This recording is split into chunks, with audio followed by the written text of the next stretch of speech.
Hello and welcome to The Blobber Explains Start Date, Shenanigans and Pitfalls. We're going to be taking a look at some of the tricks you can use to your advantage and some of the pitfalls you can fall into when fiddling with the start date. Almost everyone, most people for most games, are going to be starting at the typical start date. But you can fiddle with the start date, and this has some effects on the map. Some of them can be used to your benefit, and some of them can be to your detriment. So let's take a look at the Ottomans here.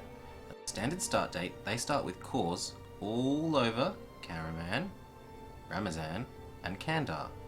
We're going to want to remember this for when we come back to it, because this is one of the pitfalls that can happen. And as for some of the shenanigans, well, let's take a look at the Empire map mode. The Empire map mode. As we can see, Provence and Venice clearly do not start as princes. Yeah? Whereas other countries, like Brandenburg and Saxony here, having their capital inside the empire, do. Venice, their capital is outside the empire, so no prince. Provence, their capital, Provence, not, once again, not inside the empire, so not a prince. But through liberal application of changing the start date, you can fix this little problem. So say we tick up the start date to 18, getting closer. You can see the map mode changing as the emperor changes and different countries move in and out of the empire, and what land was considered the empire, such as the Netherlands, changes over time. The one that we're really looking for, dead on here.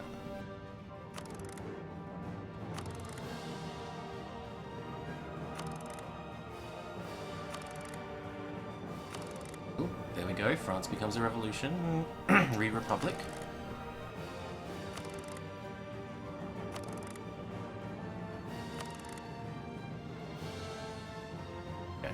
Austria takes control of these Venetian lands.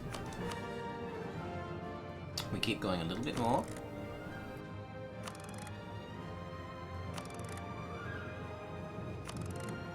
Until they disappear entirely, when the HRE was disbanded.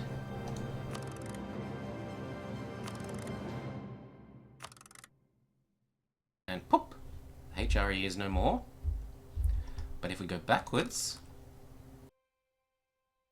all of Austria's territory, including Venice here, has been added to the empire. Also, Provence starts in the empire.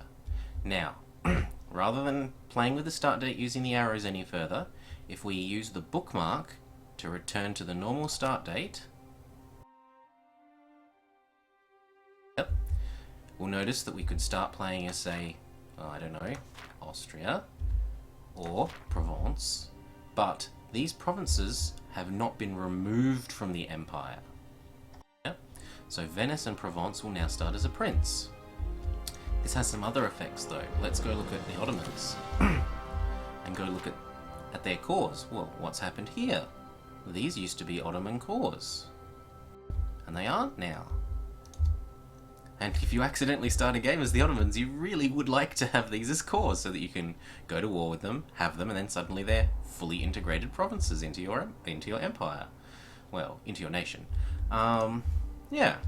Now let's go back to playing as, say, or looking at Provence. Let's say we start a game. We can say Iron Man, because it's starting on the correct start date. We will be able to have achievements. Call it, I don't know. Go away, France.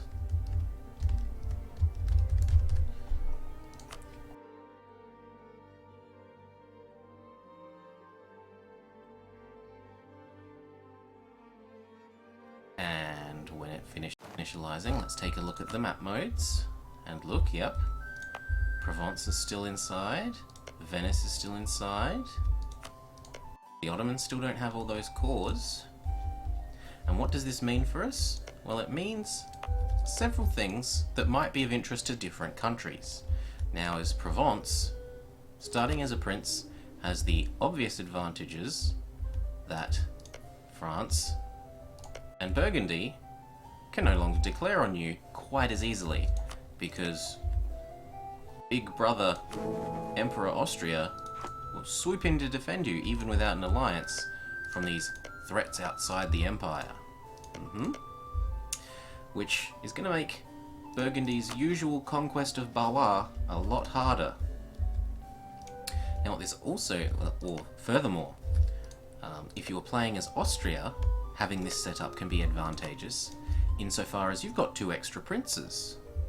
And 2 extra princes adds to your ticking imperial authority. You're going to gain imperial authority more quickly because of these extra princes.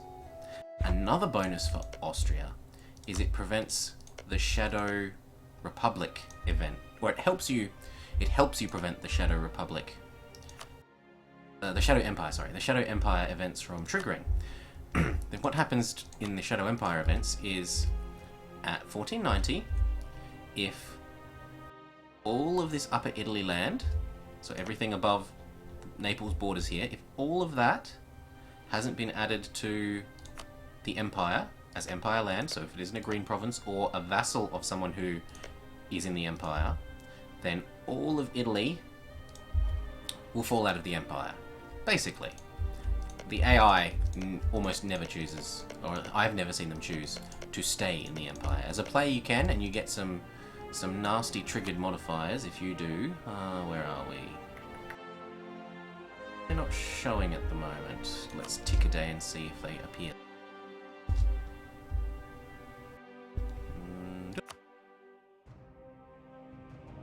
No, you might have to have a you might have to have an Italian culture in order for the thing to appear. But anyway, all of those countries will fall outside of the Empire.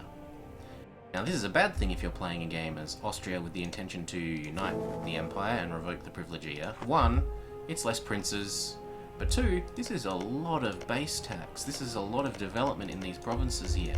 If you can get these to be a part of your original vassal swarm, that's a good deal of conquering you don't have to do. What else? Well, as Venice, obviously it's nice if the Ottomans can't declare on you for, say, the Greek islands, or if you beat them to Albania, which you can do, you have a core on it. If you could beat them to Albania, they can't then go, "Oi, what you think you're doing? Albania's ours," and try and take it from you. Because once again, Austria and friends will come to your aid. There are some other things that you can use this for, like removing certain provinces from the Empire, although that's a bit harder. And finally, there is one other trick that we'll have to load the game again in order to show it to you, regarding France. So France here, you can see that at the moment they've started as an empire. Oh no, we won't have to. Okay, so I moved far enough ahead. We saw, when we were playing through the start dates, that France became a revolutionary empire as their government type. And now when we've come into the game here, we can see that they've inherited that level of government rank. They already are starting as an empire. So this can be useful if you want to start a game as France, because you will get all the bonuses of being an empire in relation to being a kingdom. So the extra monthly autonomy ticking down, being able to change your national focus more frequently, and so on. The extra bonuses to the other ones. Those are the ticking autonomy is really the really strong one out of the bonuses for being an empire there. So yeah, we've explained some of the potential pitfalls. Don't accidentally play with the start date if you're a country that has cores on someone else, or at least check that you're not going to lose them. And some of the potential benefits, if you're like Provence or Venice or Austria, to fiddling with the start date. I hope this has been helpful, and that you have some luck in your campaigns, whatever purpose you're putting these tricks to. Thank you for watching, and I hope we see you again soon. Bye bye.